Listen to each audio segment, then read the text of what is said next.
Halo semua, perkenalkan nama saya Naysila Novianti. Pada video ini, saya akan membahas mengenai administrasi pembangunan berkelanjutan, dengan fokus utama pada bagaimana proses reformasi administrasi publik di negara-negara berkembang seringkali dipengaruhi oleh tekanan internasional. Topik ini menjadi sangat relevan karena dalam praktiknya, banyak kebijakan pembangunan yang dirancang dengan tujuan mulia untuk meningkatkan kesejahteraan masyarakat, namun dalam pelaksanaannya justru menimbulkan berbagai persoalan baru. Oleh karena itu, penting bagi kita untuk memahami bagaimana kebijakan administrasi seharusnya dirancang dan dijalankan agar tidak hanya mengejar efisiensi semata, tetapi juga memperhatikan keadilan, konteks lokal, serta kepentingan jangka panjang masyarakat. Pembahasan dalam video ini juga menyoroti kondisi ketika tujuan pembangunan yang ingin dicapai tidak selalu sejalan dengan cara atau kebijakan yang ditempuh dalam pelaksanaannya. Dalam kajian administrasi publik, kondisi ini dikenal sebagai situasi ketika means dan ends berada dalam ketidakharmonisan. Artinya, tujuan kebijakan yang dirumuskan dengan baik seringkali tidak didukung oleh metode atau instrumen kebijakan yang tepat. Akibatnya, hasil yang dicapai justru tidak sesuai dengan harapan awal. Fenomena ini bukanlah sesuatu yang jarang terjadi, terutama di negara-negara berkembang yang sedang berupaya mempercepat pembangunan di tengah berbagai keterbatasan struktural dan institusional. Dalam konteks negara berkembang, ketidaksesuaian antara tujuan dan cara kebijakan tersebut seringkali dipengaruhi oleh tekanan global dan kebijakan internasional. Banyak negara berkembang berada dalam posisi yang harus menyesuaikan diri dengan tuntutan lembaga internasional, negara donor, maupun arus globalisasi ekonomi dan politik. Tekanan-tekanan ini mendorong pemerintah untuk mengadopsi model pembangunan dan reformasi administrasi yang berasal dari negara-negara maju, tanpa selalu mempertimbangkan kesesuaian dengan kondisi sosial, budaya, politik, dan ekonomi lokal. Akibatnya, kebijakan yang diterapkan cenderung bersifat seragam dan kurang kontekstual. Lebih jauh lagi, paradigma pembangunan yang berasal dari negara-negara maju seringkali menekankan aspek efisiensi, pertumbuhan ekonomi, dan rasionalitas manajerial. Meskipun pendekatan tersebut memiliki keunggulan tertentu, penerapannya di negara berkembang tidak selalu menghasilkan dampak yang positif. Dalam banyak kasus, kebijakan yang terlalu berorientasi pada efisiensi justru mengabaikan dimensi keadilan sosial, pemerataan kesejahteraan, serta perlindungan terhadap kelompok masyarakat yang rentan. Hal ini menunjukkan bahwa keberhasilan pembangunan tidak hanya ditentukan oleh seberapa efisien sebuah kebijakan dijalankan, tetapi juga oleh sejauh mana kebijakan tersebut mampu menjawab kebutuhan nyata masyarakat. Oleh karena itu, melalui video ini diharapkan kita dapat memperoleh pemahaman yang lebih mendalam mengenai pentingnya kebijakan administrasi publik yang berorientasi pada pembangunan berkelanjutan. Kebijakan yang baik bukan hanya kebijakan yang cepat dan efisien, tetapi juga kebijakan yang adil, sensitif terhadap konteks lokal, serta mampu menjamin keberlanjutan manfaat pembangunan bagi generasi saat ini dan generasi yang akan datang. Dengan memahami ketidakharmonisan antara means dan ends dalam administrasi publik, kita diharapkan dapat lebih kritis dalam menilai kebijakan pembangunan serta mendorong lahirnya praktik pemerintahan yang lebih bertanggung jawab dan berpihak pada kepentingan masyarakat luas. Pada masa awal reformasi administrasi, khususnya pada periode 1950 hingga 1970-an, negara-negara berkembang sangat bergantung pada masukan dari para ahli asing yang membawa konsep administrasi modern dari negara-negara barat. Ketergantungan ini muncul karena pada masa tersebut banyak negara baru saja merdeka dan masih berada dalam tahap awal pembangunan, sehingga membutuhkan panduan untuk membangun sistem pemerintahan dan birokrasi yang dianggap modern dan efektif. Para ahli asing ini hadir dengan berbagai gagasan, teori, dan model administrasi publik yang telah diterapkan di negara-negara maju, dengan tujuan membantu negara berkembang mempercepat proses pembangunan serta modernisasi birokrasi pemerintahan. Hampir semua negara berkembang pada masa ini menerima berbagai bentuk intervensi, baik dalam bentuk ide, model kelembagaan, maupun resep reformasi birokrasi yang berasal dari luar negeri. Intervensi tersebut seringkali dianggap sebagai solusi cepat untuk mengatasi keterbatasan kapasitas administrasi nasional. Namun, dalam praktiknya, pendekatan ini tidak selalu berjalan sesuai harapan. Banyak kebijakan dan model administrasi yang diadopsi ternyata tidak sepenuhnya selaras dengan kondisi sosial, budaya, politik, dan ekonomi lokal.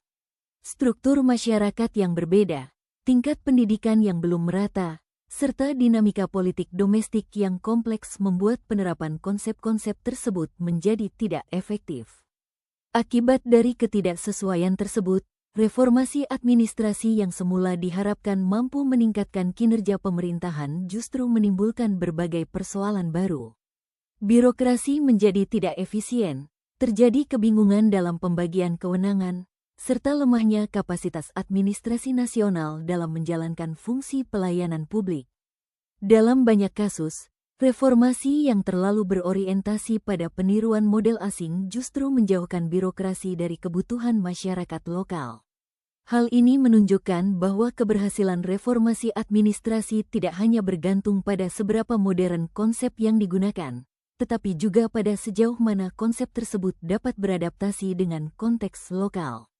Memasuki dekade 1980 hingga 1990-an, reformasi administrasi di negara berkembang mengalami dorongan yang lebih kuat seiring dengan berkembangnya paradigma baru yang dikenal sebagai New Managerialism. Paradigma ini menekankan pentingnya efisiensi biaya, penyederhanaan struktur birokrasi, pengukuran kinerja yang ketat, serta penerapan logika dan praktik manajemen sektor swasta dalam penyelenggaraan pemerintahan. Birokrasi dipandang perlu meniru cara kerja sektor bisnis agar menjadi lebih ramping, produktif, dan responsif terhadap tuntutan masyarakat yang semakin kompleks. Meskipun pendekatan New Managerialism bertujuan untuk meningkatkan kinerja birokrasi dan memperbaiki kualitas pelayanan publik, penerapannya di negara berkembang justru menimbulkan berbagai persoalan.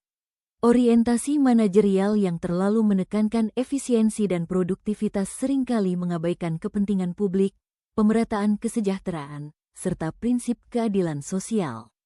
Pemerintah cenderung menilai keberhasilan kebijakan hanya dari sisi angka dan target kinerja, tanpa mempertimbangkan dampak sosial yang dirasakan oleh masyarakat. Akibatnya, fungsi pelayanan publik berpotensi terpinggirkan, dan kelompok masyarakat yang paling rentan justru menjadi pihak yang paling dirugikan. Kondisi ini kembali menunjukkan adanya ketidakharmonisan antara tujuan kebijakan yang ingin dicapai dan cara yang digunakan dalam pelaksanaannya, yang menjadi salah satu tantangan utama dalam administrasi pembangunan berkelanjutan. Reformasi administrasi kemudian semakin diperkuat melalui kebijakan neo-ortodoksi yang diwujudkan dalam bentuk Structural Adjustment Programs. Program ini didorong oleh lembaga-lembaga internasional dan negara donor besar sebagai prasyarat dalam pemberian bantuan keuangan kepada negara-negara berkembang. Melalui kebijakan ini, pemerintah didorong untuk mengurangi perannya dalam perekonomian, melakukan deregulasi, membuka pasar seluas-luasnya, serta mendorong privatisasi aset dan perusahaan milik negara. Secara teoritis, kebijakan ini bertujuan untuk menciptakan efisiensi ekonomi, memperbaiki kinerja sektor publik, dan meningkatkan daya saing negara dalam sistem ekonomi global. Namun, dalam praktiknya, penerapan Structural Adjustment Programs di banyak negara berkembang justru menimbulkan berbagai dampak negatif yang cukup serius. Pengurangan peran pemerintah seringkali diikuti dengan melemahnya fungsi perlindungan sosial, terutama bagi kelompok masyarakat rentan seperti masyarakat miskin, pekerja sektor informal, dan komunitas marginal. Deregulasi dan privatisasi yang dilakukan secara cepat tanpa kesiapan institusi yang memadai menyebabkan meningkatnya ketimpangan sosial dan ekonomi. Selain itu, kebijakan ini juga berkontribusi pada melemahnya kedaulatan nasional, karena keputusan-keputusan strategis negara semakin dipengaruhi oleh kepentingan eksternal dan tekanan lembaga internasional.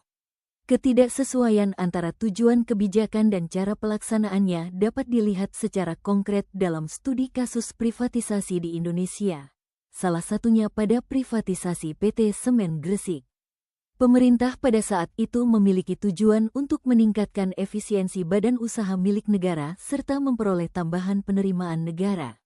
Namun, cara yang ditempuh justru menimbulkan polemik karena saham perusahaan strategis dijual kepada investor asing dengan valuasi yang dinilai tidak mencerminkan nilai real perusahaan. Akibatnya, negara mengalami potensi kerugian, sementara kepentingan publik dan kontrol nasional terhadap aset strategis menjadi berkurang. Kasus serupa juga terjadi pada privatisasi PT Indosat, yang dilatar belakangi oleh kebutuhan pemerintah untuk menutup defisit anggaran pasca krisis ekonomi. Meskipun tujuan kebijakan ini bersifat jangka pendek dan dianggap mendesak, proses privatisasi dilakukan tanpa perhitungan yang matang terhadap dampak jangka panjang. Harga jual saham yang dinilai terlalu rendah serta minimnya pelibatan publik menimbulkan kritik bahwa kebijakan tersebut lebih menguntungkan pihak tertentu dibandingkan kepentingan nasional.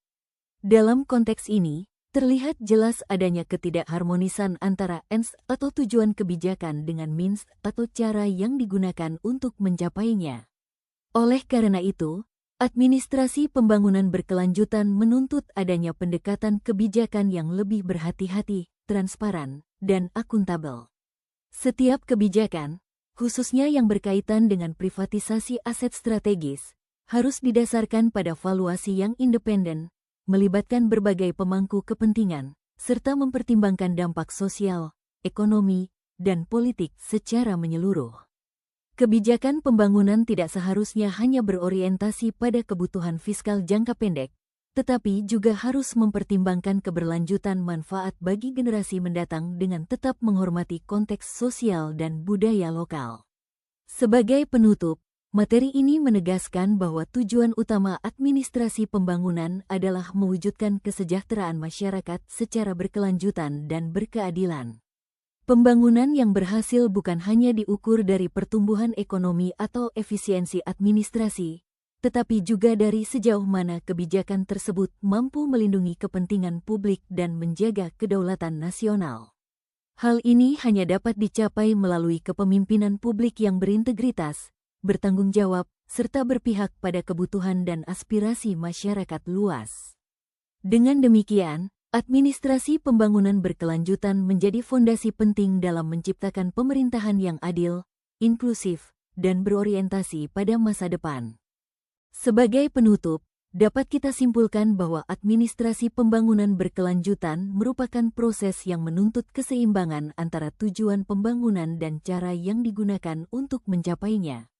Pembangunan tidak cukup hanya berfokus pada efisiensi, pertumbuhan ekonomi, atau pencapaian target jangka pendek, tetapi juga harus memperhatikan aspek keadilan sosial, kepentingan publik, serta keberlanjutan bagi generasi mendatang.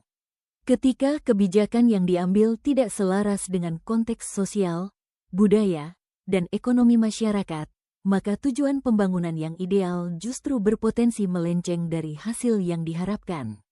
Melalui pembahasan mengenai ketidakharmonisan antara means dan ends, kita dapat memahami bahwa reformasi administrasi publik tidak dapat diterapkan dengan pendekatan satu model untuk semua.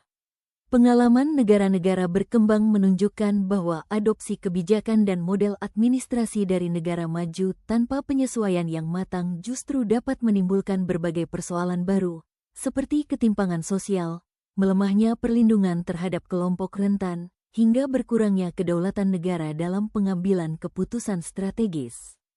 Oleh karena itu, reformasi administrasi harus dirancang secara kontekstual dengan mempertimbangkan kebutuhan dan karakteristik masyarakat lokal. Selain itu, pembangunan berkelanjutan juga sangat bergantung pada kualitas kepemimpinan publik. Seorang pemimpin tidak hanya dituntut untuk mampu mengelola birokrasi secara efisien, tetapi juga memiliki integritas, tanggung jawab, dan keberpihakan terhadap kepentingan masyarakat luas.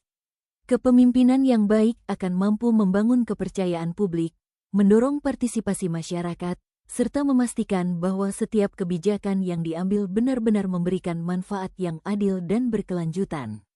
Dengan demikian, administrasi pembangunan berkelanjutan harus dipahami sebagai upaya jangka panjang untuk mewujudkan kesejahteraan masyarakat secara menyeluruh dan berkeadilan. Melalui kebijakan yang transparan, akuntabel, dan berpihak pada kepentingan publik, pembangunan tidak hanya menjadi sarana untuk mencapai kemajuan ekonomi, tetapi juga menjadi fondasi bagi terciptanya kehidupan sosial yang harmonis dan berkelanjutan. Terima kasih atas perhatian Anda. Semoga video ini dapat memberikan manfaat, menambah wawasan, serta mendorong kita semua untuk lebih kritis dan bijak dalam memahami serta menilai kebijakan pembangunan di masa depan.